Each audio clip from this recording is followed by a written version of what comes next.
UPSI और DP constable या दूसरे अन्य कांस्टेबल और दरोगा लेवल के जितनी भी परीक्षाएं हैं, उनकी क्लासेस आज हम शुरू करने जा रहे हैं। और उसमें जो पहला विषय है वो है भारत का भूगोल। तो उसके अंदर मैं आप लोगों को इस तरीके से कराऊंगा कि भारत की जो स्थिति है, अवस्थिति है, उदाहरण के तौर पर भारत एशिया में कहाँ है, भारत के उत्तरी बिंदु क्या है, भारत का पूर्वी बिंदु क्या है, या भारत में कौन कौन से भारत से सटे हुए सागर हैं, महासागर है आदि हैं। तो जिस विषय को हम पढ़ते हैं उनकी वीडियो तो आपको मिल जाएगी। उसमें आप मेरे वीडियो में जाएंगे, भारत की अवस्थिति यानी कि ज्योग्राफिकल पोजीशन ऑफ इंडिया, उसमें आप लोग देख लेना, वहां मिल जाएगा। अब मैं उस सारे को रिवाइज करा रहा हूँ क्वेश्चन की फॉर्म में, और जितने भी प्रीवियस ईयर में आए हुए विभिन्न एग्जामों के क्वेश्चन हैं, उन सारे क्वेश्चन के माध्यम से हम भारत के भूगोल का रिवीजन करेंगे। इस तरीके से आपकी थ्योरी भी कंप्लीट होती हुई जाएगी और आपको क्वेश्चंस का पैटर्न भी पता चलेगा। मेरा नाम इंजीनियर डी के राठी है। तो शुरुआत करते हैं। सबसे पहले पहला क्वेश्चन है, क्षेत्रफल में विश्व के देशों में भारत का स्थान क्या है? तो यदि हम विश्व के सबसे बड़े 7 देशों की बात करें तो भारत का स्थान विश्व के अंदर 7वां है। पहले नंबर पर रूस है, दूसरे नंबर पर कनाडा, तीसरे नंबर पर चीन, चौथे नंबर पर अमेरिका, पांचवें नंबर पर ब्राजील और छठे नंबर पर ऑस्ट्रेलिया। तो 7वां स्थान जो है वो हमारा है। ये एसएससी जीडी 2024 में है। तो ये तो खैर बहुत लोकप्रिय है और बड़ा ही ऐसा तथ्य है जो लगभग सभी को पता हो।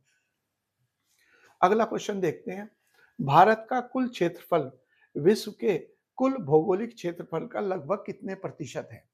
और ये डीपी कांस्टेबल में है 2017 में, और यही क्वेश्चन जो है इस रूप में एसएससी के जीडी में आया 2023 में। क्या है? विश्व के कुल पृष्ठीय क्षेत्रफल में भारत का कितना हिस्सा है? तो यदि हम भारत की बात करें तो भारत के संदर्भ में हमें यह ध्यान रखना है कि यदि हम भारत की बात करते हैं तो 2.4% जो है वह भारत का क्षेत्रफल है विश्व के कुल क्षेत्रफल का, जो बैठता है 32.8 किलोमीटर लाख किलोमीटर स्क्वायर के आधार पर। तो ये, तो अगर हम भारत की अनुपात की बात करेंगे कि जनसंख्या में अनुपात तो हम पाते हैं वह तो बहुत अधिक है, लेकिन भौगोलिक दृष्टि से 2.4 ही आएगा। भारत एशिया के किस भाग में स्थित है? ये एसएससी जीडी 2023 का क्वेश्चन है। तो जरा हम एक बार ये देख लें कि भारत की स्थिति क्या है। तो यहाँ पर आप देखिए, ये मैंने विश्व का नक्शा आपको दिखाया हुआ है। तो यहाँ पर अगर आप देखेंगे तो जो भूमध्य रेखा है जो पृथ्वी को 2 बराबर के भागों में बांटती है, वह कौन सी है? वह कहलाती है भूमध्य रेखा। तो यदि मैं यहाँ पर भूमध्य रेखा को ड्रॉ करूं तो भूमध्य रेखा जो है भारत के दक्षिण में स्थित है। तो यह हमारी भूमध्य रेखा है। ये हम देखें तो भारत जो है इस भूमध्य रेखा के उत्तर में स्थित है। और यदि हम बात करें एशिया की तो हम ये पाते हैं कि एशिया की जो स्थिति है वह क्या है? ये सारा का सारा जो है एशिया कहलाता है यहां से। और इसकी जो सीमा निर्धारित होती है वह किसके द्वारा होती है? यहाँ पर तो है यूराल पर्वत, जो इस तरीके से उत्तर से दक्षिण की तरफ यह स्थित है, और इसके इधर की तरफ का जो हिस्सा है इसे हम एशिया कहते हैं, और इसके जो पश्चिम का हिस्सा है ये कहलाता है यूरोप। उसी प्रकार से यहाँ पर ये जो काला सागर है, ये काला सागर है, और ये कहलाता है कैस्पियन सागर। इसके बीच में एक पर्वत श्रेणी है जिसको कहते हैं कोकेसस पर्वत। तो कोकेसस पर्वत जो है इसके जो दक्षिण में है, ये जो हिस्सा है दक्षिण का, ये पूरा ये कहलाता है एशिया। तो यहाँ पर स्थिति हो गई कि कोकेसस पर्वत जो है ये इसको विभाजित करते हैं इस दिशा में, और यूराल पर्वत इसको विभाजित करते हैं इन दिशाओं में। और भारत की स्थिति कहाँ पर है? यहाँ पर। तो ये जो एशिया के हिस्से हैं, इसको हम कहेंगे पूर्वी, ये एशिया का पूर्वी भाग, क्योंकि भौगोलिक नक्शे पे आपका जो सीधा हाथ होता है ये हमेशा ईस्ट को दर्शाता है। तो ये पूरब हो गया, ये उत्तर हो गया यहाँ पर, और ये जो भारत है जहां पर, ये हो गया दक्षिण। तो इसलिए भारत जो है एशिया के दक्षिणी भाग में है। और पश्चिमी एशिया की बात करेंगे तो ये जो देश आ रहे हैं जिसमें सीरिया है, इराक है, तो ये सारे के सारे जो है ये कहलाते हैं पश्चिमी एशिया के अंतर्गत।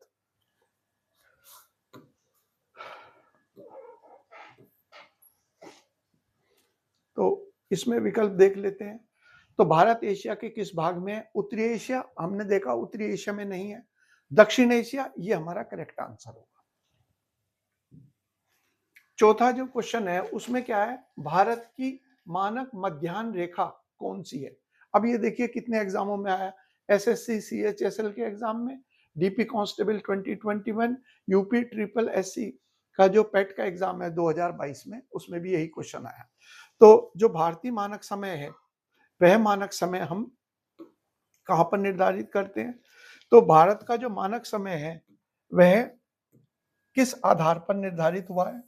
तो हमने ये देखा कि भारत का जो सबसे बीच में जो पड़ेगा वह कौन सा अक्षांश पर देशांतर पड़ता है? तो हमने ये पाया कि भारत के बीचों बीच जो देशांतर होगा वह होगा 82.5 डिग्री। 82.5 डिग्री जो पूरब है वह भारत के मध्य से गुजरता है, इसलिए क्योंकि भारत का ये हिस्सा जो है, जो सबसे पूर्वी हिस्सा है यहाँ पर, ये सबसे पूर्वी हिस्सा जो है वह हमारा पड़ता है 97 डिग्री और 25 मिनट में। और भारत का जो सबसे पश्चिमी बिंदु है जो गुजरात से गुजरता है वह हमारा कहां पर पड़ता है? 68 डिग्री और 7 मिनट। तो जब हमने इन दोनों को जोड़ा 97 और 25 प्लस 68 और 7 मिनट को, तो हमारे पास लगभग बीच का जो निकल के आया, जिसको हमने व्यवहारिक तौर पर ये माना कि ये ज्यादा सही होगा, क्योंकि भारतीय मानक समय जो है लंदन के समय से हम पाएंगे 5.5 घंटे। तो अगर एग्जैक्ट बीचों बीच वाला लेते तो वह होता कि 5 घंटे 15 मिनट, 5 घंटे 20 मिनट, 25 मिनट। उस चीज को हमने छोड़कर 82.5 डिग्री को भारतीय मानक समय के रूप में स्वीकार किया। तो हमारे लिए जो पॉइंट है यहाँ पर, ये कौन सा है? अब ये पॉइंट आ गया इसमें 82.5 डिग्री। वहां तो मैंने आपको बताया 82.5 डिग्री। अब ये 82.5 डिग्री जो है ये कितने के बराबर होता है? 82.5 डिग्री जो है वह कितने के बराबर होगा?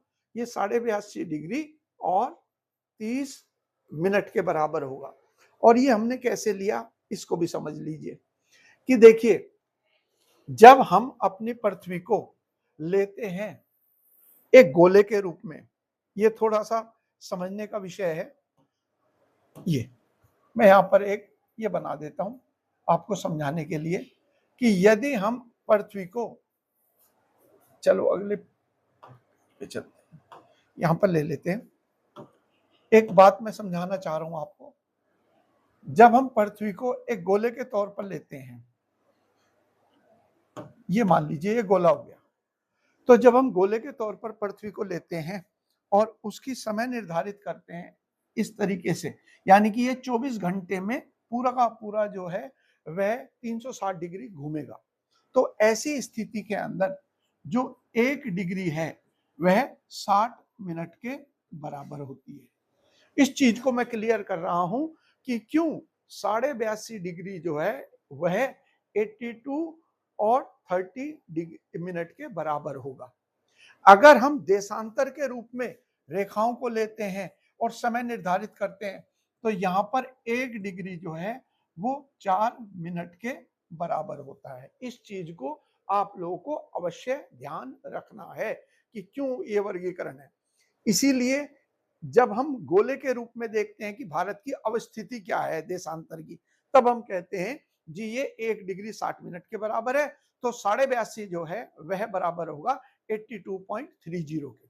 और यदि हम समय निर्धारित करने के लिए कहते हैं भारत का समय कौन सा होगा, तब हम निर्धारित करने के लिए मैं इसको थोड़ा बड़ा कर देता हूं ताकि ये चीज क्लियर रहे आपको।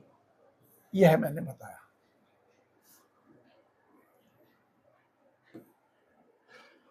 ठीक है, तो ध्यान क्या रखना है आपको कि जब हम समय निर्धारित करने के लिए देशांतर रेखाओं का उपयोग करते हैं तो 1 डिग्री 4 मिनट के बराबर, और जब हम किसी स्थान की भौगोलिक स्थिति यानी कि ज्योग्राफिकल पोजीशन देखते हैं पृथ्वी के गोले पर, तब 1 डिग्री जो है वो 60 मिनट के बराबर होती है।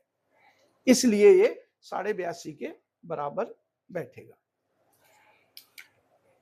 यहां पर हमारा आंसर क्या होगा? 82.5 डिग्री। और यही क्वेश्चन जो है 82.5 डिग्री कितने के बराबर होता है, ये 2013 के सीटेट की परीक्षा में भी पूछा गया था। तो अगला क्वेश्चन देखते हैं।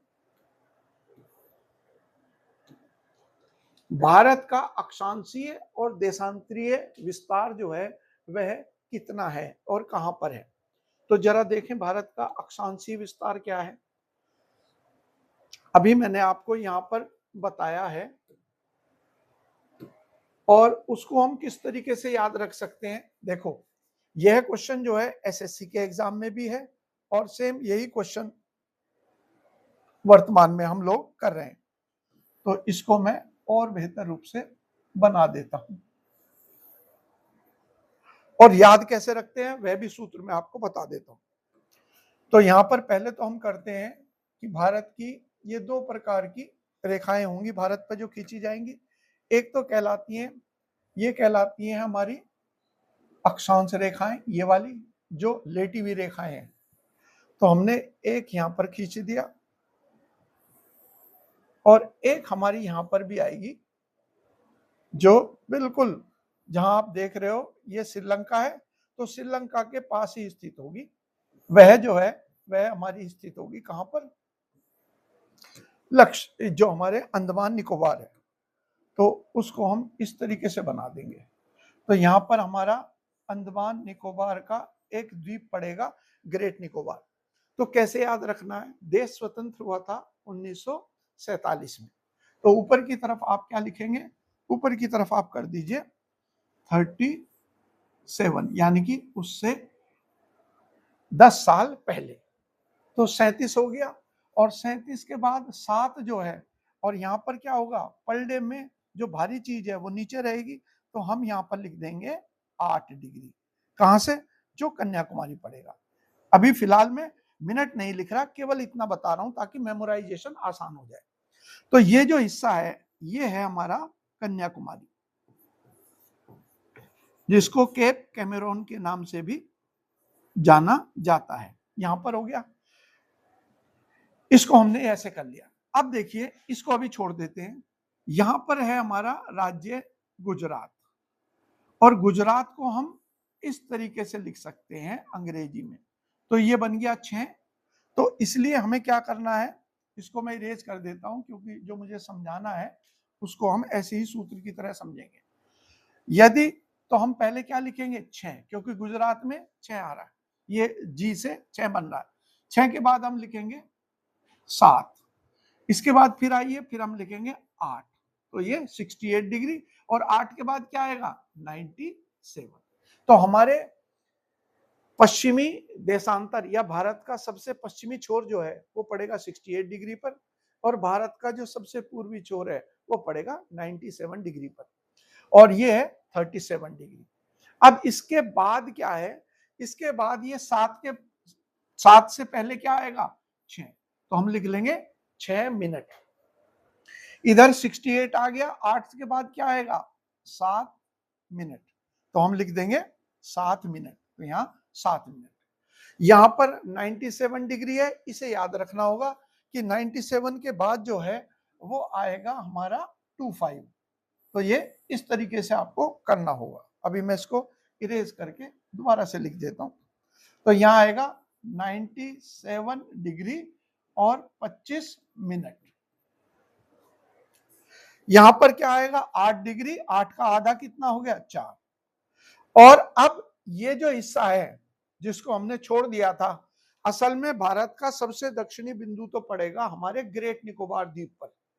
तो भारत की मुख्य भूमि का दक्षिणी तो यहाँ पर पड़ गया, लेकिन भारत का अगर हम भारत की बात करेंगे तो यहाँ पर पड़ेगा। और ये कैसा बन सकता है, देखिए इसको भी अगर हम देखें तो गोले को ये वाला जो द्वीप बनाया है इसको 6 बना सकते हैं, तो यहाँ पर हम कहेंगे 6 डिग्री। तो 6 डिग्री और 45 मिनट बैठे। इस तरीके से हम लोग जो है देशांतरों को याद कर सकते हैं, कोई ना कोई तरीका अवश्य निकल सकता है और यही बेहतर तरीका है। अब ये देखिए इसके आगे जैसे क्वेश्चन है, पहले क्वेश्चन को देख लेते हैं। हाँ, इसमें दे रखा है उत्तर। तो अब ये देखो भारत की स्थिति क्या है, हमने ये कहा कि भारत जो है वह उत्तरी गोलार्ध में है, सत्य है, बिल्कुल हमने अभी तो पढ़ा था। अब देखो हमने उत्तर कैसे लिया, यदि हम यहां पर देखें तो यहां से जो है वह गुजर रही है कौन सी वाली, इसे हम कहते हैं विषुवत रेखा। तो अगर मैं भारत को यहां से देखूं कश्मीर से, तो फिर दिल्ली और मेरठ पड़ेगा दक्षिण की तरफ। तो ये हिस्सा जो है, ये वाला हिस्सा, इसको हम कहते हैं दक्षिण भारत, जिसमें तमिलनाडु, केरल, कर्नाटक, आंध्र प्रदेश आ जाएंगे। लेकिन ये दक्षिण हमारे यहां से पड़ रहा है, जब हम यहां पर दिल्ली से देख रहे हैं तो दिल्ली से देखने पर तो ये दक्षिण है। लेकिन अगर कोई व्यक्ति यहां पर खड़ा हुआ है, कहां पर, विषुवत रेखा या इक्वेटर पर, जिसको भूमध्य रेखा भी कहते हैं, 0 डिग्री, जो पृथ्वी को 2 बराबर के भागों में बांटती है। तो यदि यहां से देखेंगे तो ये सारा हिस्सा जो है ये पूरा का पूरा, अगर हम यहां तक चलेंगे तो सारा का सारा ये उत्तर कहलाएगा।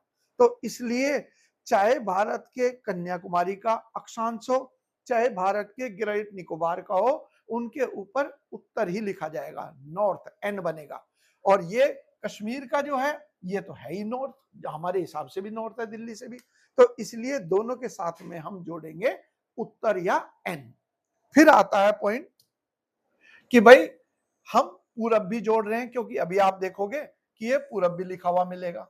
तो ये किस लिए है, इसको भी देख लेते हैं कि यदि हम यहां पर देखेंगे ये, तो ये जो लाइन है, ये लाइन है जो जिसे कहते हैं 0 डिग्री प्रधान देशांतर। तो इस 0 डिग्री प्रधान देशांतर के और इस हिस्से तक, ये जो हिस्सा है, इस हिस्से के ये पूरा का पूरा हिस्सा जो है, यानी कि यहां तक का जो बन रहा है, ये सारा का सारा हिस्सा जो है, इसको हम 0 ही करते हैं। ये सारा का सारा हिस्सा जो है, जो इसमें है, ये कहलाता है पूर्व, क्योंकि भौगोलिक नक्शे में सीधा हाथ हमेशा पूरब है। तो ये 0 डिग्री से लेकर 180 डिग्री, यानी कि पृथ्वी एक गोला है, एक गोले के अंदर और एक सर्किल में होते हैं 360 डिग्री। तो 180 डिग्री के 2 गोले हैं। तो एक गोला 180 डिग्री का पूरब कहलाएगा, और यदि इधर की तरफ चलेंगे तो हम कहेंगे पश्चिम। तो इसलिए इसके हिस्सा, इसकी तरफ जो है, चाहे भारत का ये वाला देशांतर हो जो गुजरात से गुजर रहा है, जिसको हमने कहा 68 डिग्री और 7 मिनट, और चाहे ये अरुणाचल प्रदेश से गुजर रहा हो, जिसको हमने कहा 97 डिग्री और 25 मिनट। ये इस जगह से खड़े हुए व्यक्ति के लिए, जो यहां पर खड़ा हुआ है इस लाइन पर, इसके लिए सारा पूरब ही कहलाएगा। हालांकि जब हम दिल्ली से देखेंगे तब हम कहेंगे इनको उत्तर पूर्वी राज्य, जिसमें अरुणाचल प्रदेश आएगा, और गुजरात को कहेंगे हम पश्चिमी राज्य। वो तब है जब हम दिल्ली से खड़े होकर बात कर रहे हैं। लेकिन अगर यहां से हम देखेंगे तो ये सारा हिस्सा जो है ये पूर्व कहलाएगा। इसीलिए चाहे 68 डिग्री देशांतर हो, इसके आगे भी हम ई लगाएंगे, और चाहे 97 डिग्री हो, इसके आगे भी हम ईस्ट ही लिखेंगे। तो इस तरीके से कई बार जो है एग्जामों में क्वेश्चन आ जाते हैं कि वह क्या लिख देते हैं, वो ये लिख देते हैं, एक जगह पर तो उत्तर लिख देंगे, एक जगह के ऊपर दक्षिण लिख देंगे। तो जब हम नॉर्मली देखते हैं तब हम उत्तर और दक्षिण का जो हिसाब लगाते हैं, वह हम दिल्ली से लगाते हैं। लेकिन जब हम भारत की अवस्थिति की बात करेंगे तब हम या तो प्रधान देशांतर प्राइम मेरिडियन जो कि ग्रीनविच लंदन के पास से गुजर रहा है, जो कि पूरब और पश्चिम की दिशा का निर्धारित करता है, या फिर हम करेंगे विषुवत रेखा से, इक्वेटर से, जो पृथ्वी को दो बराबर के भागों में विभाजित करती है। उसके उत्तर का हिस्सा सारा का सारा ही उत्तरी गोलार्ध कहलाएगा और उसका दक्षिणी हिस्सा जो है दक्षिणी गोलार्ध कहलाएगा। तो हमारे लिए सही आंसर क्या होगा? सही आंसर जो है हमारा 6 डिग्री और 4 होगा, जो कि कहां से गुजर रहा है? हम ग्रेट निकोबार की बात कर रहे हैं। तो भारत का दक्षिणी हिस्सा जो है वो ग्रेट निकोबार में है, जो 6 डिग्री और 45 मिनट पर है। और 37 डिग्री और 6 मिनट जो है वो हमारा है सबसे उत्तर में। और पश्चिम में हम देखेंगे गुजरात से 68 डिग्री और 7 मिनट और 97 डिग्री और 25 मिनट जो है वह अरुणाचल प्रदेश से। अगला क्वेश्चन है, निम्नलिखित में से किस राज्य से कर्क रेखा नहीं गुजरती है? तो कर्क रेखा जो है भारत में कौन कौन से राज्यों से गुजरती है, पहले तो वह देख लेते हैं। तो कर्क रेखा जो है वह भारत में जिन राज्यों से होकर गुजरती है, एक बार जरा उसकी स्थिति देख लेते हैं। कौन कौन से राज्य हैं जहां से ये गुजरती है। थोड़ा सा इसको हम ऐसे ही करेंगे क्योंकि थोड़ी ये स्लांट में ही रहती है, ये वाला हिस्सा। तो इसको हम चलिए ब्लैक कलर से करते हैं, संभवतः ये ज्यादा बेहतर चमकेगी। ये लेते हैं। अब देखिए, ये जो अक्षांश रेखा है जिसको जो 23.5 डिग्री पर स्थित है, यहां पर लिखते हैं, ये लिख देते हैं 23.5 डिग्री। कौन सा वाला पड़ेगा? उत्तर पड़ेगा, बिल्कुल जी उत्तर पड़ेगा, क्योंकि उत्तर में है। तो 23.5 डिग्री को हम क्या लिखेंगे? 23 डिग्री और मिनट कितना लिखेंगे? वैसे ही रखेंगे 30 मिनट उत्तर। ये इसके तुल्य ही बराबर हो गया। अभी मैंने बताया था जब हम भौगोलिक स्थिति की बात करते हैं तो 1 डिग्री में 60 मिनट होते हैं, और जब समय निर्धारित करते हैं तब वह होता है कितने? वह होता है 1 डिग्री 4 मिनट के। और यहाँ क्योंकि समय वाली बात ही नहीं है तो इसलिए यहाँ पर तो 1 डिग्री 60 मिनट के बराबर होगी। तो कौन कौन से राज्य हैं जिन राज्यों से होकर गुजरेगी? आप देख लीजिए, जरा मैं इसको हाईलाइट कर देता हूं। यहां देखिए, जिन राज्यों से होकर गुजर रही है, तो यहां पर है गुजरात, और थोड़ा सा इसको ठीक करना पड़ेगा हमें, ताकि क्योंकि ये लाइन जो है ना ये इस तरीके से बनती है, थोड़ी मुड़ी हुई होती है, तो इसलिए मुझे ऐसे बनाता हूं, ऐसे बिल्कुल सही है। यहां पर हमारे लिए स्पष्ट हो जाएगा, वरना यूपी के मामले में आपको कंफ्यूजन ना हो जाए।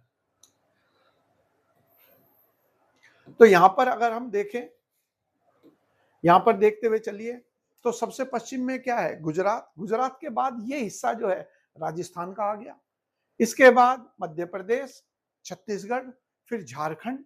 तो यूपी का देख रहे हो, सोनभद्र जिला जो है इसके उत्तर में है। और एक क्वेश्चन जो आया था यूपीएससी में, वह मैं बताऊंगा इसके साथ जुड़ा हुआ।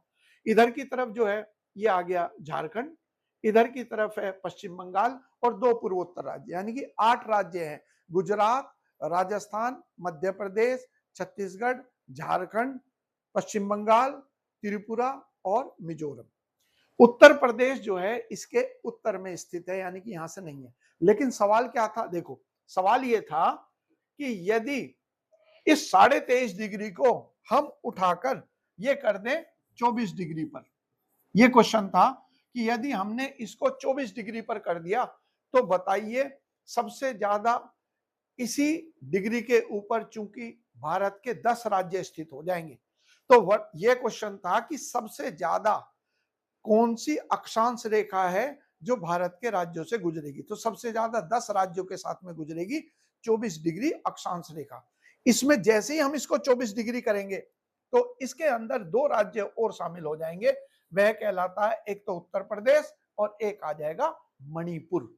तो इसलिए जब 24 डिग्री की पूछेंगे सबसे ज्यादा भारत के राज्य किस 1 डिग्री अक्षांश या लैटिट्यूड पर है, तब हमारा उत्तर जो है वह आएगा 24 डिग्री पर। ये इस आशा का क्वेश्चन यूपीएससी पूछ चुका है और बहुत पुराना क्वेश्चन नहीं है। ये क्वेश्चन जो है 2024 की परीक्षा का है। तो यहां अगर राज्यों की बात करेंगे तो हमारा क्या उत्तर होगा? किस राज्य में कर्क रेखा? त्रिपुरा जी गुजरती है, छत्तीसगढ़ से गुजरती है। भाई छत्तीसगढ़ के अंदर ही तो हमारा प्रधान देशांतर और हमारी कर्क रेखा दोनों की दोनों एक दूसरे को काटती है सूरजपुर में, तो इसलिए छत्तीसगढ़ तो हो ही गया। मणिपुर, मणिपुर से नहीं गुजरती। मणिपुर से जब गुजरेगी यदि हम 24 डिग्री की बात करेंगे तो हमारा उत्तर क्या होगा? ये होगा मणिपुर।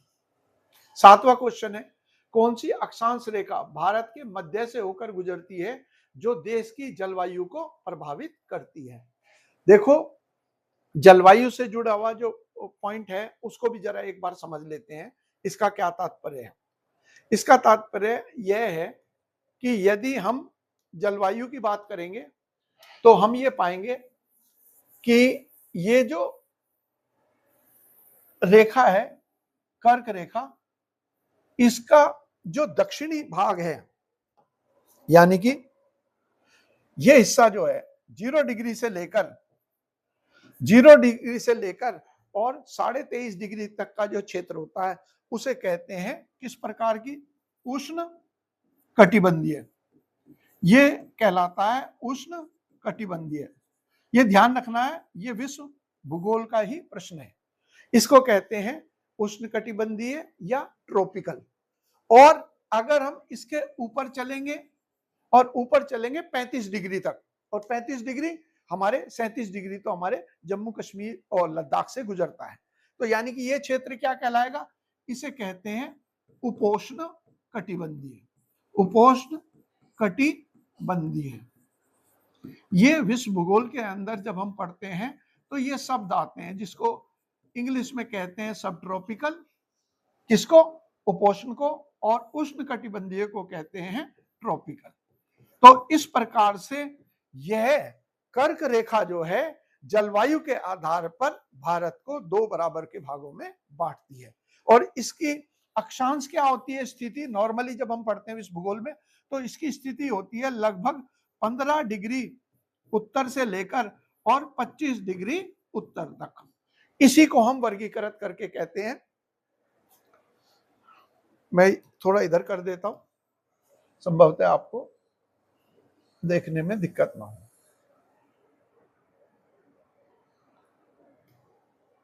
इस तरीके से कर देंगे, अब दिखेगा।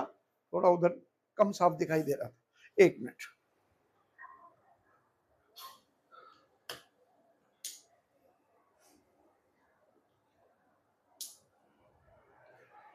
आपको ये चमक गया होगा। तो ये 15 डिग्री से लेकर और 25 डिग्री का क्षेत्र हो गया। तो इसलिए अगर हम सैद्धांतिक तौर पर भी देखें, भूगोल में भी देखें, तो जी 15 से 25 डिग्री जो है वह कहलाता है उष्ण कटिबंधीय क्षेत्र। और क्योंकि ये भारत को 2 बराबर के भागों में संयोगवश काट रही है, तो इसलिए हम कहेंगे कि जो कर्क रेखा है, ये जो कर्क रेखा है, यह भारत को 2 बराबर के भागों में जलवायु के आधार पर विभाजित करती है और भौगोलिक रूप से भी 2 हिस्सों में ये डिवाइड करती है। ऊपर है 37 डिग्री, नीचे है यहां पर कम से कम कन्याकुमारी पे है 8 डिग्री। तो यदि आप 23.5 में से 37 को घटाओगे, 37 में से 23.5 को घटाओगे जो कर्क रेखा की अक्षांशीय स्थिति है, तो और 23.5 में से 8 डिग्री जो यहाँ पर कन्याकुमारी स्थित है, तो लगभग बराबर बैठता है। तो ये ना सिर्फ जलवायु के आधार पर भारत को 2 बराबर के भागों में बांटती है, वरन यह भौगोलिक आधार पर भी भारत को 2 बराबर के भागों में बांटती है। तो हमारा उत्तर क्या हो गया? कर्क रेखा। फिर है अगला प्रश्न, क्या है? भारतीय मानक समय ग्रीनविच मध्यम समय से कितने आगे है? यूपी ट्रिपल एससी पैट के अंदर ये क्वेश्चन है 2022 के अंदर। तो जो सूत्र है हमारा, वह सूत्र क्या है? वह सूत्र देखते हैं क्या है। ये हमने ये दिखा रखा है मैंने आपको यहाँ पर कि ये जो 0 डिग्री देशांतर है, ये 0 डिग्री देशांतर है जो कि ग्रीनविच से होकर गुजरता है। यह इसके इधर चलने पर समय जो है वो जुड़ता है, और इसके इधर चलेंगे तो समय जो है वो माइनस होता है। तो इधर की तरफ तो समय का योग होगा, और इधर की तरफ हम घटाएंगे। अब भारत का जो मानक समय है वह हमने कौन सा चुना है? भारत का मानक समय जो है वह हमने चुना है 82.5 डिग्री। ये हमने चुना है 82.5 डिग्री, और 82.5 डिग्री जो है ये वाला हो गया। ठीक है, इसका मैंने बता ही दिया कि हमने कैसे चुनाव किया। 82.5 डिग्री, या इसको 82.5 लिख देते हैं ताकि सरल आ जाए, सरलता से आप समझ सको। इस तरीके से लिख देते हैं, ना कि 30 डिग्री लिख के। तो ये स्थिति है, ठीक हो गया। तो अब क्या होता है, इसका सूत्र क्या है? सूत्र ये है बच्चों कि जो पृथ्वी है यह एक गोला है, ये गोला है पृथ्वी, और हर गोले में होते हैं 360 डिग्री। तो यदि एक गोले को, जो 360 डिग्री का गोला है, उसे हम 24 घंटे में घुमाते हैं, क्योंकि पृथ्वी जो है एक चक्कर पूरा करती है 24 घंटे में। तो यदि इस सूत्र के आधार पर हम निकालें कि 1 घंटे में कितनी घूमेगी, तो हमें प्राप्त होता है एक सूत्र जो कहता है कि 15 डिग्री जो है वो 1 घंटे के बराबर होता है। यानी कि पृथ्वी जो है वो 1 घंटे में 15 डिग्री घूमेगी, तब जाकर 24 घंटे के अंदर 360 डिग्री वह घूम जाएगी।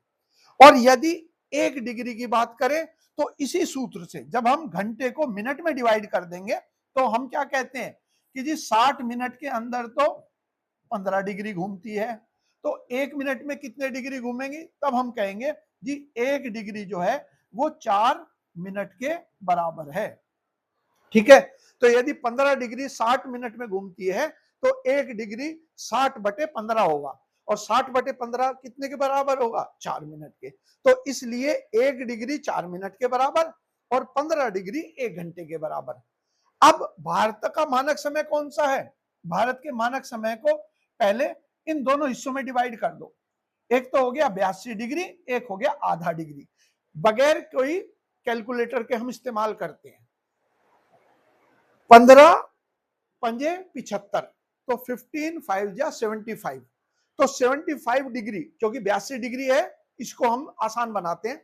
तो 15 डिग्री 1 घंटे के बराबर, तो 75 डिग्री जो है वह बराबर होगा कितने के? 5 घंटे के। ठीक है, तो 5 घंटे, और 82 में से 75 को घटाओगे तो आएंगे, बचेंगे कितने? 7 डिग्री। और 7 डिग्री जो है, क्योंकि 1 डिग्री 4 मिनट के बराबर है, तो 7 डिग्री कितने मिनट के बराबर होगा? 28 मिनट के बराबर होगा। यदि 1 डिग्री 4 मिनट के बराबर है तो आधा डिग्री जो है बचा हुआ 82.5 में, यह कितने के बराबर होगा? 2 मिनट के। तो यहां पर 2 मिनट। तो अगर हम 5 घंटे जमा और प्लस 28 मिनट प्लस 2 करेंगे तो यह निकल के आएगा 5.5 घंटे। तो भारत क्योंकि इस प्रधान देशांतर के पूरब में है, इसीलिए तो भारत में व्यापार करने के लिए ईस्ट इंडिया कंपनी आई थी, तो उनके लिए तो सारा का सारा पूरब ही है। तो इसलिए भारत का मानक समय जो है वह लंदन के या ग्रीनविच या अंतरराष्ट्रीय मानक समय से 5.5 घंटे का अंतर है, और क्योंकि पूरब में है तो हम उनसे 5.5 घंटे आगे हैं। तो हमारा उत्तर क्या होगा? 5.5 घंटे जो है ये हमारा सही उत्तर होगा। अगला क्वेश्चन है, गुजरात से अरुणाचल प्रदेश तक कितना समय अंतर होता है? तो ये क्वेश्चन जो है डीएसएसबी में है, टीजीटी में है, और यूपीएसआई के अंदर भी पूछा गया। तो देखो, फिर वापस चलते हैं उसी पे, जो भारत का समय। अब यहां पर हमने ये कर रखा है कि जो भारत का समय है या देशांतर है, समय निर्धारित करने के लिए हम उपयोग में लाते हैं कौन से को? हम उपयोग में लाते हैं देशांतर को, क्योंकि ये जो देशांतर रेखाएं हैं, यही रेखाएं जो हैं उपयोगी हैं समय निर्धारित करने के लिए। तो अगर हम यहां पर देखें 97 डिग्री और 25 और 68, तो हम क्या करेंगे? हम इसमें से यानी कि 97 डिग्री और 25 मिनट में से माइनस कर देंगे 68 डिग्री और 7 मिनट को, तो ये लगभग 30 डिग्री के बराबर आएगा। और अभी हमने पढ़ा है कि जो 15 डिग्री है वह 1 घंटे के बराबर होता है। तो इसलिए 30 डिग्री चूंकि भारत के पूर्वी और पश्चिमी देशांतर या ईस्टर्न और वेस्टर्न लॉन्गिट्यूड में अंतर है, तो ये निकल के आएगा 2 घंटे का अंतर। तो जब सूर्य उदय होगा हमारे कीबुथु में, जो सबसे पूर्वी हिस्सा है या सबसे पूर्वी बिंदु है भारत का, तो उसके बाद गुजरात के गोर मोता में वह सूरज 2 घंटे के बाद निकलेगा। तो यहां पर होगा हमारे लिए 2 घंटा सही उत्तर। अगला क्वेश्चन देखिए, अभिकथन। ऐसे क्वेश्चन जो होते हैं जिसमें अभिकथन और कारण देते हैं, उनको कैसे करते हैं उसका मैं सूत्र बता देता हूं। उसका सूत्र ये होता है, अभिकथन के बाद आप कर दीजिए एक शब्द लिख लीजिए क्योंकि, या इंग्लिश में है तो लिख लीजिए बिकॉज। यदि ऐसा लिखकर हमारा उत्तर जो है वह तार्किक है, तो इसका मतलब है कि आंसर होगा ए और आर दोनों सत्य है और आर ए की सही व्याख्या है। यदि क्योंकि लगाकर इन दोनों का अर्थ तार्किक नहीं बन रहा और दोनों सत्य हैं, तब हम कहते हैं उत्तर होगा दूसरा, यानी कि ए और आर दोनों ही सत्य हैं परंतु सही व्याख्या नहीं। अब देखते हैं क्या कह रहे हैं। अरुणाचल प्रदेश के लगभग 2 घंटे बाद गुजरात में सूर्य अस्त होता है। तो सूर्योदय कहां पर होगा? सबसे पहले होगा अरुणाचल प्रदेश में। तो सूर्य अस्त भी जल्दी होगा वहां पर, सत्य है, बिल्कुल सही है।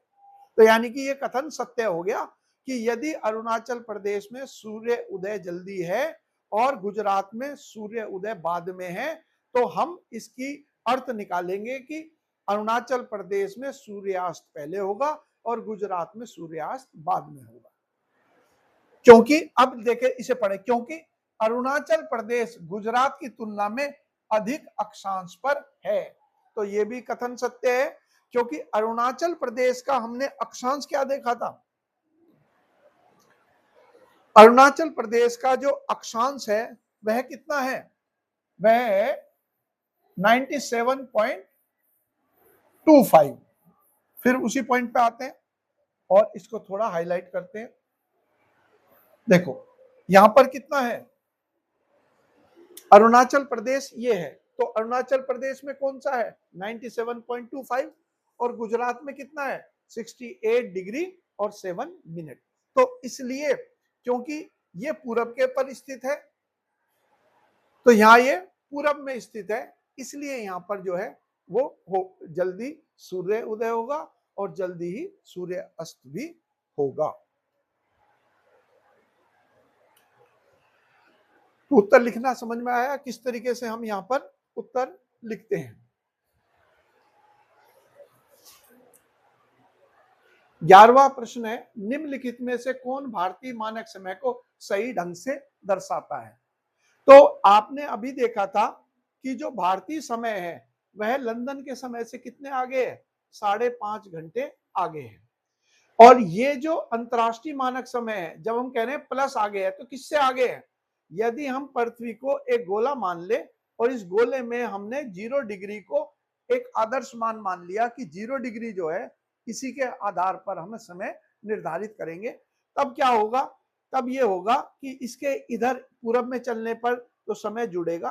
तो हमने इस 0 डिग्री को एक और नाम दे दिया, इसे कहते हैं ग्रीनविच मीन टाइम, इसे कहते हैं ग्रीनविच मानक समय, क्योंकि ये 0 डिग्री प्रधान देशांतर जो है लंदन के पास स्थित ग्रीनविच नामक स्थान से गुजरता है। तो इसलिए भारत का समय जो है GMT से 5.5 घंटे आगे होगा। तो हमारा सही कथन कौन सा होगा? ये तीसरा वाला विकल्प जो है ये हमारा सही उत्तर होगा। 12वां क्वेश्चन देखते हैं, ये वेस्ट बंगाल प्रशासनिक सेवाओं में है। भारतीय मानक समय की गणना से गुजरने वाला देशांतर रेखा कहां से गुजरती है? तो अभी हमने पढ़ा था कि 82.5 डिग्री जो है वह भारत के लगभग मध्य से होकर गुजरती है, क्योंकि भारत के सबसे पूर्व के अंदर हमने पढ़ा वह देशांतर कहलाता है कौन सा? 97 डिग्री और 25 मिनट, और भारत के सबसे पश्चिम में जो देशांतर है वह है 68 डिग्री और 7 मिनट। इन दोनों को जोड़कर यदि 2 से भाग करते हैं तो हमने व्यवहारिकता के लिए 82.5 का ही चुनाव किया। यदि भूलने लगो तो दोनों को जोड़कर आधा करने की कोशिश करना, तो उससे लगभग उत्तर आपका सही आ जाएगा। तो 82.5 डिग्री कहां से होकर गुजरता है? ये इलाहाबाद से होकर गुजरती है। तो देख लेते हैं इसको, भारत के कौन कौन से राज्यों से होकर ये गुजरती है देशांतर रेखा। तो यहां पर हमने,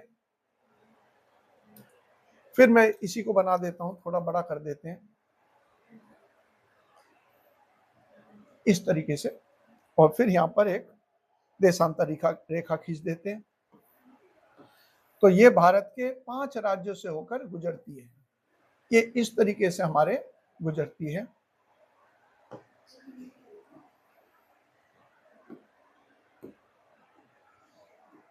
ये गुजर रही, तो ये कौन कौन से आगे हमारे देख लीजिए। और यहां से जो है, जो ये लाइन गुजर रही है, ये हो गया नैनी जो कि प्रयागराज के पास स्थित है। थोड़ा सा इसको बड़ा करते हैं और आपको दिखाता हूं। तो यह उत्तर प्रदेश में प्रयागराज के पास नैनी से गुजरेगी। उसके बाद ये जाएगी, ओ सॉरी, अभी इसको और बेहतर बनाते हैं ताकि आपको पता चल जाए कि इनके ये इस तरीके से है, ठीक है, ऐसे, ये ज्यादा सही है। वो इसलिए है क्योंकि इसमें प्रयागराज नहीं आ रहा था और मध्य प्रदेश हट रहा था। तो देखिए, तो यहाँ पर जो है, यहाँ पर हमारा जिला पड़ता है प्रयागराज और उसके इधर की तरफ पड़ता है मिर्जापुर। तो प्रयागराज के पास नैनी जो जगह है वहां से ये गुजरती है। ये संयोग है, मतलब हमने चुनाव नहीं करा कि भाई हमें नैनी से गुजारना है। तो ये जो 82.5 डिग्री है, ये 82.5 डिग्री यहाँ से गुजरेगी उत्तर प्रदेश से। फिर ये देखिए मध्य प्रदेश है, मध्य प्रदेश के बाद फिर ये जो है नीचे जाएगी छत्तीसगढ़, और छत्तीसगढ़ ही वो जगह है जहां पर ये इधर की तरफ से एक रेखा जिसको हमने पढ़ा था, उसको भी मैं बना देता हूं ताकि लगे हाथ हमारा वो पॉइंट भी क्लियर हो जाए, जिसमें मैंने कहा था कि हमारी एक और कर्क रेखा है। तो ये जो कर्क रेखा है, फिर हम हाईलाइट करते हैं जो हमारा उद्देश्य है चल रहा है। देखो, तो यहां पर क्या है, ये लगे हाथ हम इस बात को कर रहे हैं कि ये वाली जो लाइन है ये कर्क रेखा है, ये देशांतर रेखा है। तो उत्तर प्रदेश के बाद फिर ये देशांतर रेखा मध्य प्रदेश में, फिर छत्तीसगढ़ में। तो ये जो जगह है जहां पर ये दोनों की दोनों प्रमुख रेखाएं यानी कि देशांतर और अक्षांश, कर्क रेखा और भारतीय मानक समय गुजरता है, ये सूरजपुर पड़ता है छत्तीसगढ़ में। तो तीसरा राज्य छत्तीसगढ़ हो गया, चौथा राज्य जो है ओडिशा हो गया, और पांचवा राज्य जो है आंध्र प्रदेश हो गया। और यहाँ यह भी बात ध्यान रखने योग्य है कि जो भारत का पड़ोसी देश है दक्षिण के अंदर, श्रीलंका, उसने भी भारत के इसी समय को अपने मानक समय के रूप में अपनाया हुआ है। तो भारतीय मानक समय जो है वह इधर जो श्रीलंका है उसका भी मानक समय कहलाता है। तो हमारा उत्तर क्या होगा? 82.5 डिग्री पूरब। अभी मैंने कहा कि भारत में कोई सा भी देशांतर हो, चाहे अरुणाचल प्रदेश में हो चाहे गुजरात में हो, दोनों के साथ में पूरब ही वर्ड यूज होगा, ईस्ट ही होगा। और ये इलाहाबाद से होकर, अब तो इलाहाबाद को प्रयागराज कहते हैं, लेकिन ये क्वेश्चन क्योंकि 2015 में पूछा गया तो इसलिए यहाँ पर इलाहाबाद लिखा हुआ। ये अगला क्वेश्चन है, यदि भारतीय समय को निर्धारित करने वाले यामोत्तर को प्रधान यामोत्तर का दर्जा दिया जाए, यानी कि जो प्रधान देशांतर है 0 डिग्री पर जो कि ग्रीनविच से होकर गुजर रही है, उसकी जगह पर यदि भारत के मानक समय को यानी कि 0 डिग्री को ही मान लिया जाए, क्या अंतरराष्ट्रीय मानक समय, तो अंतरराष्ट्रीय तिथि रेखा का देशांतर क्या होगा? वैसे विश्व भूगोल का सवाल है, मोटे तौर पर आप ये देख लीजिए। अगर हम इसको देखना चाहें तो मुझे वापस मैप पे ही जाना होगा।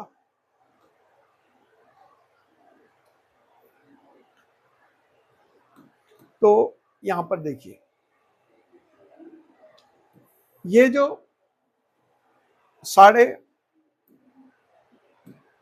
ये लिखा है अंतरराष्ट्रीय तिथि रेखा, तो अंतर्राष्ट्रीय तिथि रेखा कहां पर है वह मैं आपको अभी बताता हूं। पहले इसको ठीक कर दूं। ये वाला जो है, ये जो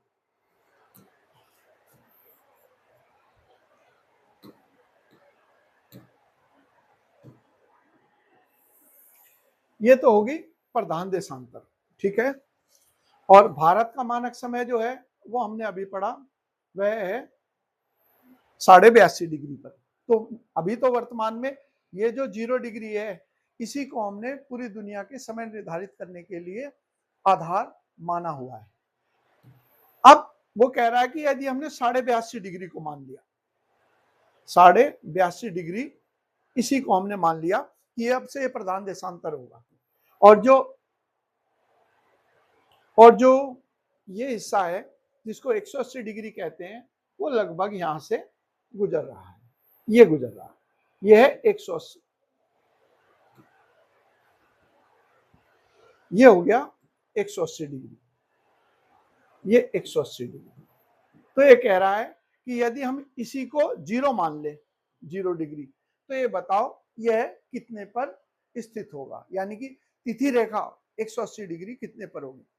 तो 180 डिग्री में यदि हम इन दोनों को जोड़ दें, 82 प्लस 180, तो जो निकल के आएगा उसे 360 डिग्री से माइनस करना होगा। सरल सा है, लेकिन ये क्वेश्चन भारत के भूगोल का ना होकर विश्व भूगोल का है, तो मैं अभी फिलहाल जो है इस चीज को केवल यहाँ तक ही सीमित रखता हूँ, और फिर देखते हैं। तो हमारा उत्तर जो होगा वह होगा, कौन सा होगा, 97 डिग्री और 30 मिनट पूर्व हमारा सही उत्तर होगा। ये राजस्थान सीईटी के एग्जाम में। 14वां क्वेश्चन जो है, भारत में निम्नलिखित में से कौन सा शहर कर्क रेखा के सबसे निकट स्थित है।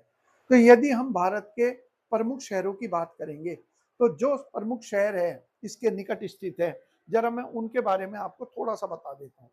ये मान लीजिए, ये होगी हमारी कर्क रेखा, यानी कि 23.5 डिग्री और उत्तर को मानते हैं। तो कर्क रेखा के बिल्कुल जो सबसे नजदीक का शहर पड़ेगा वह पड़ेगा रांची। रांची जो पड़ेगा इसके उत्तर में पड़ेगा, और रांची जो है इसका जो अक्षांशीय स्थिति है वह है 23 डिग्री और 34 मिनट।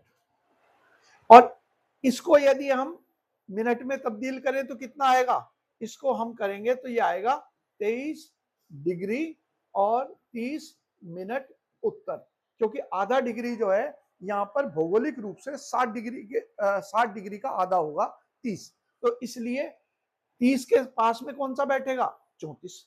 तो इसलिए रांची जो है सबसे निकट का शहर पड़ेगा। यदि हम कोलकाता की बात करें, तो कोलकाता जो पड़ेगा वह इससे अधिक दूरी पर पड़ेगा, और उसकी स्थिति क्या होगी, कोलकाता की स्थिति जो है वह होगी 23 डिग्री और 87 मिनट उत्तर में। जोधपुर और रायपुर तो और भी ज्यादा दूर है। तो जो प्रमुख इसके निकट शहर हैं वह कौन कौन से हैं, रांची जो है सबसे निकटतम राजधानी होगी, जो 23 डिग्री और 34 मिनट पर है उत्तर में, यानी कि इस कर्क रेखा के उत्तर में। और इसके अलावा जो उसके बाद जो पड़ेगी, जैसे उदाहरण के तौर पर हम कहें कि भोपाल है, तो भोपाल जो है इसके दक्षिण में पड़ेगा, और उसकी स्थिति क्या होगी, वह होगी 23 डिग्री और 25 मिनट, तो वह भी उसके लगभग पास ही है। इसके अलावा जबलपुर और उज्जैन, ये दोनों जो हैं 23 डिग्री और 18 मिनट के ऊपर स्थित होंगे। इसके साथ ही साथ अगर हम देखें कि आइजवाल जो है वह, जो कि राजधानी किसकी पड़ रही है, आइजवाल, वह मिजोरम की राजधानी पड़ेगी, तो वह उसके 23 डिग्री और 73 मिनट पर पड़ेगी। और अगली जो है जिसको एक और राजधानी है अगरतला जो है वो 23 डिग्री और 84 मिनट पर पड़ेगी। तो अगरतला का भी अगर हम देखें तो वह राजधानी भी दूर है, ये सारी उत्तर में है। और आइजोल जो है वह मैंने कितने पे बताया, आइजोल जो है वह 23 डिग्री और ये पड़ रही है 72 मिनट में। और दूसरी राजधानी कोलकाता का मैंने आपको लिख ही दिया। तो इसलिए जो है सबसे निकटतम शहर जो पड़ेगा वो रांची पड़ेगा। निम्नलिखित शहरों में से कौन सा कर्क रेखा के सबसे निकट है? तो यहां पर इन्होंने रांची नहीं दे रखा, और मैंने क्या बताया, जो निकटतम शहर है उसमें मैंने कौन कौन से नाम दिए। एक तो नाम दिया है रांची का, एक नाम दिया है अगरतला का, एक नाम दिया है आइजोल का, एक नाम दिया है जबलपुर का, एक नाम दिया है उज्जैन का, एक नाम दिया है भोपाल का। तो इनमें से यानी कि आपको क्या करना है, जो प्रमुख शहर हैं कौन कौन से हैं जिनका मैंने जिक्र किया, और इसके अलावा अहमदाबाद भी है, अहमदाबाद है, गांधीनगर है। तो ये राजधानी दे रखी है उन्होंने। तो अगर हम राजधानी की बात करेंगे तो जो कोलकाता है इसके बारे में मैंने क्या बताया, यह 23 डिग्री और 87 मिनट के ऊपर उत्तर में स्थित है। तो सबसे निकटतम जो पड़ेगी इनमें इनमें पड़ेगी कोलकाता, बाकी तो है ही नहीं। तो राजधानियों की जब हम बात करते हैं उनका मैंने जिक्र कर दिया, जो सबसे निकटतम है रांची है, कोलकाता है, गांधीनगर है, अगरतला है, आइजोल है, ये नहीं पड़ेंगे, जोधपुर आदि नहीं। तो ऐसा नहीं है आपको सारे के सारे भारत के अंदर सारे करके जाने हैं। हाँ, जो प्रमुख है जिनका मैंने जिक्र किया वह अवश्य करना। 16वां क्वेश्चन है, भारत का कौन सा राज्य कर्क रेखा के उत्तर में स्थित है? तो कर्क रेखा किनसे गुजर रही है, इसमें आपको क्या करना होगा, इसके अंदर केवल इतना भर ध्यान रखना होगा कि राज्यों की क्या स्थिति है। तो यदि हम यहां पर देखें तो यहां पर स्पष्ट हो जाएगा कि इसके उत्तर में कौन कौन से राज्य हैं। उत्तर के राज्य देख लीजिए आप कौन कौन से हैं। इधर की तरफ तो कर्क रेखा के उत्तर में, अभी एक मिनट एग्जैक्ट ही बना देता हूं मैं ताकि कोई कंफ्यूजन ना रहे। तो वापस ले जाते हैं इसको इस तरीके से, है ना, यह हो गया हमारा, ठीक है। चलिए अब देखते हैं। तो राजस्थान और गुजरात तो पड़ ही गए, इसके बाद कौन सा हो गया, कौन कौन से राज्य हो गए, उत्तर प्रदेश, उत्तर प्रदेश के अलावा बिहार। इधर की तरफ जाएंगे तो दो राज्यों को छोड़ दीजिए, कौन कौन से, इन दो राज्यों को, त्रिपुरा और मिजोरम को छोड़ दो, बाकी सारे राज्य जो है उत्तर पूर्व के, मणिपुर है, नागालैंड है, अरुणाचल प्रदेश, असम, मेघालय, सिक्किम, ये सारे के सारे राज्य हैं जो इसके उत्तर में स्थित होंगे। अब देखिए त्रिपुरा जी त्रिपुरा से गुजरती है, मिजोरम जी गुजरती है, पूर्वोत्तर के दो ही राज्य हैं जहां से कर्क रेखा गुजरेगी, और झारखंड से गुजर रही है, तो उत्तर होगा मणिपुर। 17वां क्वेश्चन है, कर्क रेखा के सिवाय निम्नलिखित सभी राज्यों से होकर गुजरती है। तो कर्क रेखा 8 राज्यों से होकर गुजर रही है, गुजरात, राजस्थान, मध्य प्रदेश, छत्तीसगढ़, झारखंड, पश्चिम बंगाल, त्रिपुरा और मिजोरम। तो हमारा उत्तर क्या होगा इसमें, इसमें हरियाणा होगा। 18वां क्वेश्चन है एसएससी मैट्रिक लेवल का 2020 का, भारत के सबसे उत्तरी बिंदु का अक्षांश निकटतम डैश मिनट है। अभी मैंने कहा था कि भारत का सबसे उत्तरी बिंदु जो है उसे कहते हैं इंदिरा कॉल, जो कि काराकोरम श्रेणी में और लद्दाख में स्थित है। 37 डिग्री मैंने कहा था सबसे उत्तर, क्योंकि 1947 से कश्मीर का जो मुद्दा है ये विवाद में चल रहा है, पाकिस्तान के द्वारा उठाया जा रहा है। तो वह 37 डिग्री और 7 के बाद क्या आता है 6, तो 37 डिग्री और 6 मिनट की बात हमने कही थी। तो हमारा उत्तर क्या होगा, 37 डिग्री और 6 मिनट सही होगा। यहाँ पर कौन सा बिंदु है सबसे उत्तरी, इसे कहते हैं Indira call. Indira call, call क्या होता है, दो पहाड़ों के बीच की, जहां बर्फ से जमा रहता है 12 महीने, उसके बीच के गहरे बिंदु को कॉल कहते हैं। तो काराकोरम में ये गहरा बिंदु जो है इंदिरा कॉल के नाम से जाना जाता है। और इसकी स्थिति क्या और कहां पर है, ये लद्दाख में है।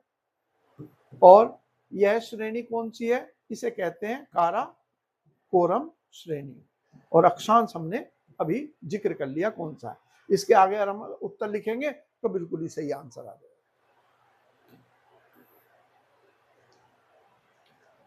भारत की दक्षिणी सीमा 6 डिग्री और 45 मिनट, अर्थात जिसको भारत का जो दक्षिणतम बिंदु है वह पड़ता है कहां पर, वह पड़ता है हमारे अंडमान निकोबार का जो दक्षिणी द्वीप है, अभी मैं इसको देखता हूं।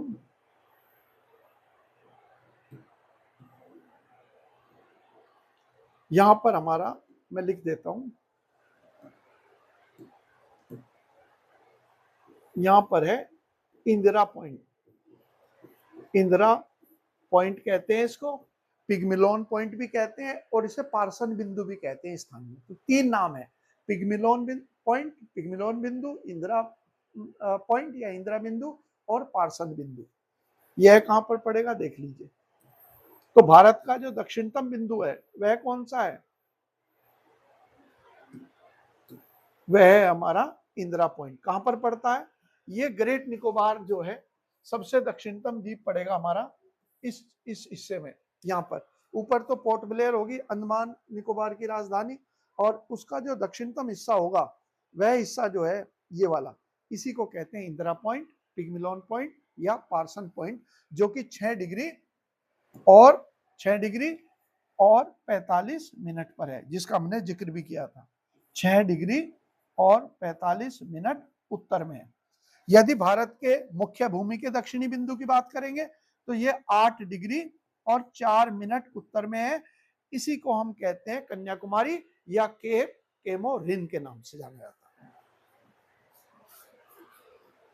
तो उत्तर क्या होगा हमारा? यहाँ पर ये एनवीएस जो है ये हो गए नवोदय विद्यालय, उसके अंदर जो परीक्षा हुई थी उसमें पूछा गया। तो हमारा उत्तर होगा निकोबार द्वीप समूह। निकोबार द्वीप समूह का जो बिंदु है उसे क्या कहते हैं? इसे कहते हैं great Nicobar. Great Nicobar. Great Nicobar में जो पॉइंट है उसे क्या कहते हैं? उसे इंदिरा पॉइंट या उसे पिग मिलोन पॉइंट भी कहते हैं, और उसे स्थानीय भाषा में पार्सन बिंदु भी कहते हैं। पार्सन बिंदु भी कहते हैं।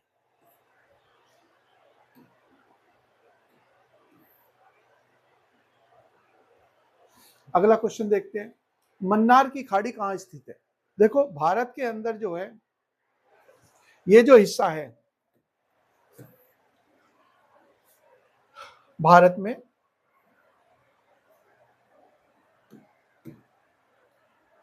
तो भारत के दक्षिण में जो है वह तो है, दक्षिण में तो है हिंद महासागर। ये हो गया हिंद महासागर। तो इस हिंद महासागर की 2 शाखाएं हैं। एक तो इधर कहलाती है बंगाल की खाड़ी,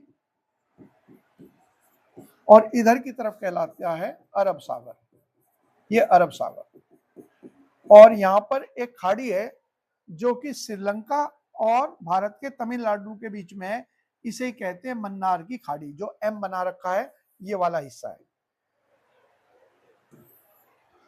तो यहां पर अगर आप देखोगे तो राज्य के रूप में जो नाम आएगा सॉरी, जो राज्य के रूप में नाम आएगा वो तमिलनाडु का आएगा। तमिलनाडु से सटा हुआ जो क्षेत्र है, और ये बिंदु जो है यहाँ पर जो पड़ते हैं, जहाँ श्रीलंका और भारत को इस हिस्से को संकरा रास्ता है, यहाँ पड़ते हैं हमारे जो महत्वपूर्ण द्वीप समूह है जिनका हमारा धार्मिक महत्व भी है, राम सेतु।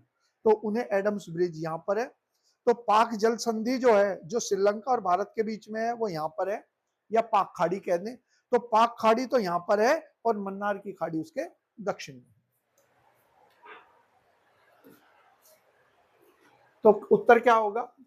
भारत के दक्षिण पूर्वी सिरे और श्रीलंका के उत्तर पश्चिमी तट के बीच में। तो सही उत्तर होगा हमारा दक्षिण के अंदर किधर का हिस्सा है? दक्षिण पश्चिम के अंदर होगा।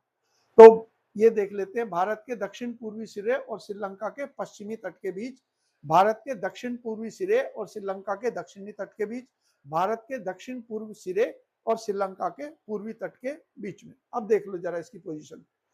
तो ये हिस्सा कौन सा होगा हमारा? तो ये इन्होंने कहा है ये दक्षिण पूर्वी हिस्सा, ये वाला। तो ये हमारा हो गया पश्चिमी हिस्सा, ये पूर्वी हिस्सा हो गया। और ये कौन सा हो गया श्रीलंका का? ये श्रीलंका का पश्चिमी भाग हो गया। तो दक्षिण पूर्वी हमारा हिस्सा हो गया भारत का, और श्रीलंका का हो गया पश्चिमी भाग। तो भारत के दक्षिण पूर्व और श्रीलंका के पश्चिमी तट के बीच। दूसरा वाला उत्तर जो है वो हमारा सही होगा। 21वां क्वेश्चन है, निम्नलिखित में भारत का कौन सा राज्य सर्वाधिक लंबी तटरेखा वाला राज्य है? तो ये ध्यान रखिए, भारत में हाल ही में जो तटीय सीमा है उसका निर्धारण किया गया एक नए पैमाने के आधार पर, जिसके बाद भारत की जो तटीय सीमा है वह बढ़कर 11,000 किलोमीटर से अधिक की हो गई है, जो पहले 7516 किलोमीटर कहलाती थी, क्योंकि वो नए तरीके का पैमाना प्रयोग किया गया और वो पैमाना जो है वो ज्यादा बारीक है, ज्यादा पतला है, जिसकी वजह से वह क्षेत्र जो पूर्व में गणना में नहीं आते थे उन्हें भी शामिल लिया गया। तो उस आधार पर भारत के सबसे लंबी तटीय सीमा वाले राज्यों में गुजरात का प्रथम स्थान आता है, फिर आंध्र प्रदेश का स्थान। तो यहाँ गुजरात उत्तर आएगा। भारत के सबसे उत्तर से दक्षिण छोर तक भारत का विस्तार कितना है? तो यदि हम भारत के विस्तार की बात करेंगे तो भारत के सबसे उत्तर से दक्षिण के बीच में जो विस्तार है वह इस प्रकार से है, या ये वाला ज्यादा साफ रहेगा, इसी को यूज करते हैं। देखो, अगर हम भारत के ऐसे बात करेंगे इस तरीके से विस्तार ऐसे, तो भारत का जो विस्तार है वह है इस तरीके से। तो ये जो हमारा विस्तार रहता है ये लगभग जो है वह होता है 2900 किलोमीटर के बराबर। और यदि हम भारत का विस्तार देखेंगे उत्तर से दक्षिण की तरफ इस तरीके से, तो ऐसे भारत जो है वह लगभग 3200 किलोमीटर। तो ऐसे तो 3200 किलोमीटर और ऐसे लगभग 2900 किलोमीटर की भारत की चौड़ाई और लंबाई है। अब देखते हैं क्या प्रश्न है। तो ये आ गया 2900। तो भारत के उत्तर से दक्षिण के बीच में कितनी है? 3216। और यदि ये तो आ गया उत्तर और दक्षिण, उत्तर दक्षिण, और अगर ये आता तो ये क्या होता? पूर्व पश्चिम। ये विस्तार जो है हमारा उस श्रेणी में।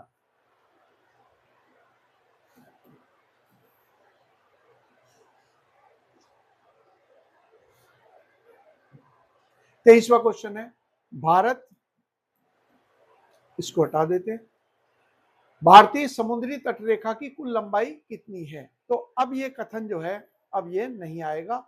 अब जो है वह कितनी है?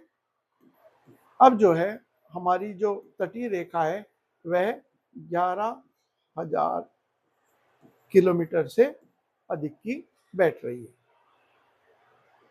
जो नए हमने पैमाना इस्तेमाल किया, पहले जो इस्तेमाल कर रहे थे हम 1,45,000 का पैमाना इस्तेमाल कर रहे थे, अब कर रहे हैं हम 1,25,000 का पैमाना।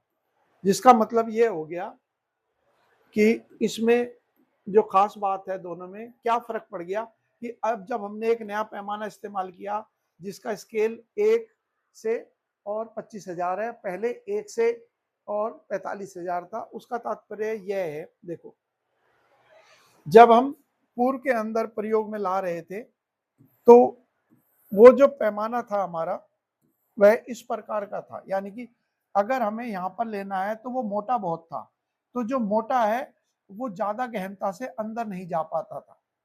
अब हम क्या कर रहे हैं, अब हमने एक पतला पैमाना इस्तेमाल करा।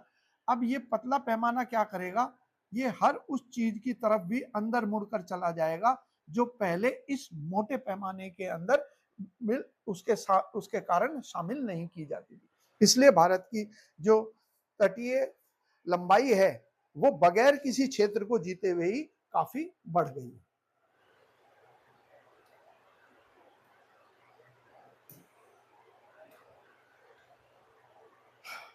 तो अब ये क्वेश्चन नहीं आएगा इस रूप में।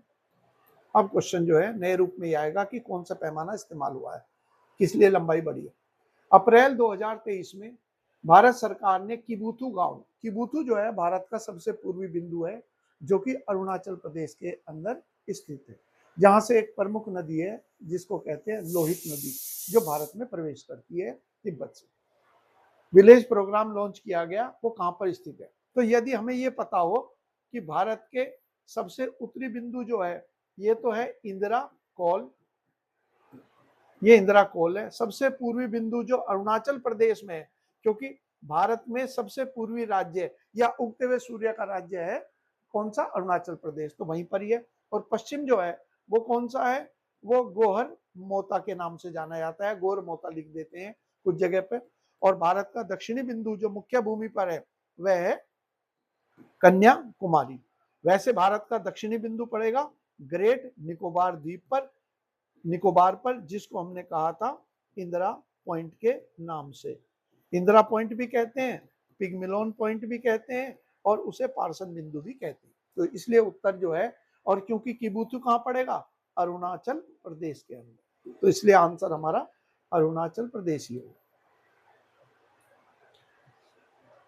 25वां क्वेश्चन देखिए, कौन सा देश त्रिपुरा को पश्चिम, उत्तर और दक्षिण दिशाओं में घेरता है।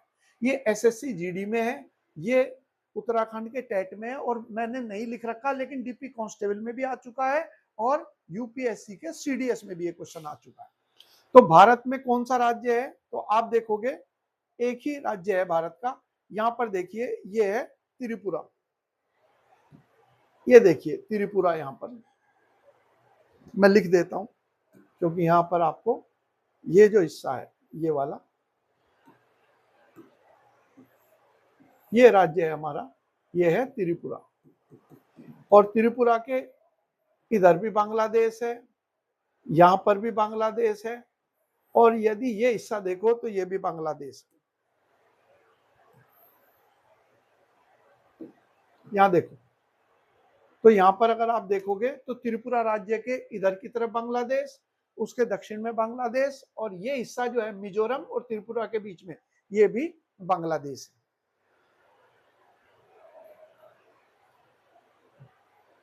26वां क्वेश्चन देखिए, कौन सा जल निकाय भारत को पश्चिम दिशा में घेरता है। तो भारतीय प्रायद्वीप जो है दुनिया का दूसरा सबसे बड़ा प्रायद्वीप है, क्योंकि भारत को तीन तरफ जो है वो जल के निकाय घेरते हैं। और इनका जिक्र मैंने अभी किया था, वह फिर बता देता हूं कि भारत का, और ये हिस्सा जो है इसी को कहते हैं भारतीय प्रायद्वीप। तो इधर की तरफ जो है वो तो है बंगाल की खाड़ी, यानी कि भारत के पूर्वी तट पर जो है वो बंगाल की खाड़ी का जल है। और भारत के जो पश्चिम में है ये हिस्सा, इसे कहते हैं अरब सागर।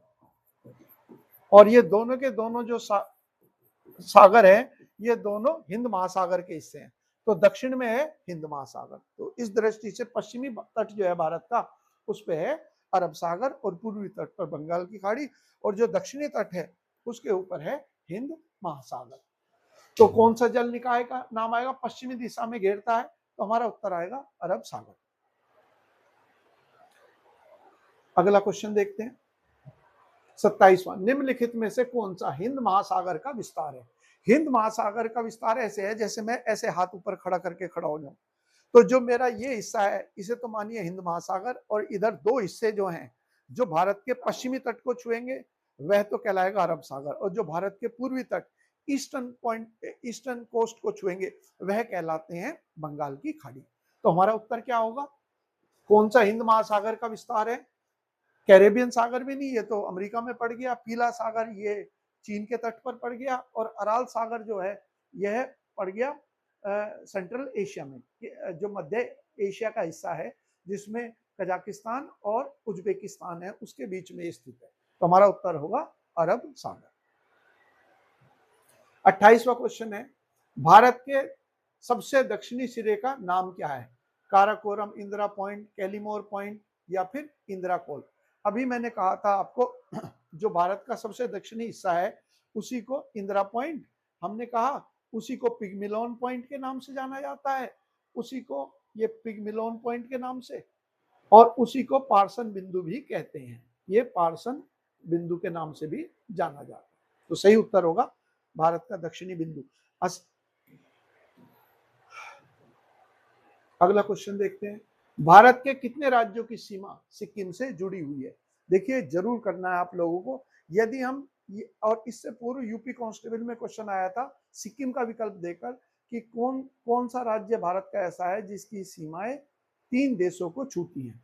तो यदि आप देखोगे यहाँ पर तो स्पष्ट हो जाएगा कि इसकी सीमा जो है वो केवल एक राज्य से छुएगी। कौन सा राज्य है?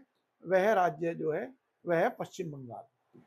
यहाँ पर देखिए, तो ये राज्य रेड कलर से जो है ये सिक्किम है, और सिक्किम की सीमाएं उत्तर में तो चीन के साथ लगती हैं। यहाँ पर देखिए तिब्बत या चीन दे रखा है, इधर की तरफ भूटान के साथ, और इधर की तरफ उसकी नेपाल के साथ। लेकिन राज्य की बात करेंगे तो इसकी सीमाएं केवल ये ग्रीन कलर का जो है ये पश्चिम बंगाल है, तो इसलिए पश्चिम बंगाल से इसकी सीमाएं लगती है। देश की जरूर बात आएगी तो देश कहेंगे हम 3 देशों के साथ, और ये क्वेश्चन आ चुका है।